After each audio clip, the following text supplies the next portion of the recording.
ကဲအစင်းလေးဖြစ်ရင်စလို့ရပါပြီ ဟောတာဒီရဲ့ origin နဲ့အဖူးထစ်တယ်နဲ့လား ကိုတယောက် သူတို့ရုပ်ကဖူးတရှိရမတင်ဘူး အေးအဲ့ဒါဆိုတော့ကိုခင်လိုင်းဖြစ်မယ်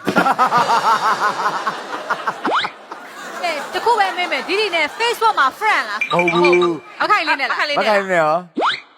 ဟုတ်ဘူး ကိုထုံးနဲ့ကိုထုံးနဲ့ရောမဟုတ်ဘူးကိုပြောနေရော ကိုပြိုးနေဟုတ် ဟုတ်တယ် friend နဲ့ဟဲ့အဲ့ဒါဆိုဟိုကလားဥကြော်ထူးလား ဒါမို့ဥကျော်ကထူးပြီးသွားပြီလေ ဦးကျော်တို့ကပြီးသွားပြီလေ ဟောတာကြီးကငယ်ငယ်လေးတွေကအနုညာလောကတွေဝင်တာလား ဟုတ်တယ်မဟုတ်ဘူးတဲ့ ငယ်ငယ်လေးတွေဝင်တာမဟုတ်ဘူး မနေ့ကမှဝင်သွားတာလေ ဘယ်ဝင်သွားလဲ လူပညာလောကတွေကို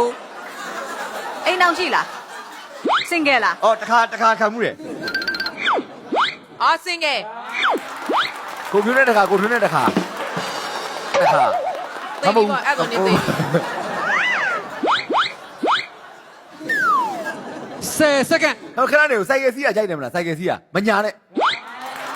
မန္တလေးမှာစိုက်ကယ်တွေဝယ်ထားတယ်ဒါမပတ်နဲ့ကရုံးစပင်ကေနဲ့တယောက်မလားကရုံးစပင်ကေလေစပင်ကကရုံးစပင်ကေနဲ့ဟုတ်လား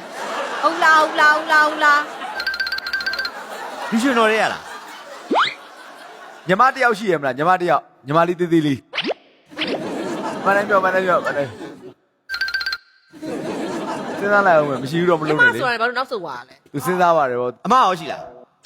ကဲဝမ်းနေပါလေအဲသူ့အမကိုမနေ့ကကြမှာခေါ်ပေးမယ် အမကိုပြီးလို့မေးတာမဟုတ်ဘူးအမရှိလားလို့မေးတာ မနေ့ကကြမှာအမခေါ်ပေးမယ်ကျွန်တော်တို့ကိုနောက်အပိုင်းမှာညီမခေါ်ပြီးမယ်โอเคလား ကျွန်တော်မှန်းလိုက်ပြီ မင်းတို့ကကွာအဲ့လိုမမေးပါနဲ့ရောက်ပါဘာစိတ်မပူဘူး အာ The Masked Singer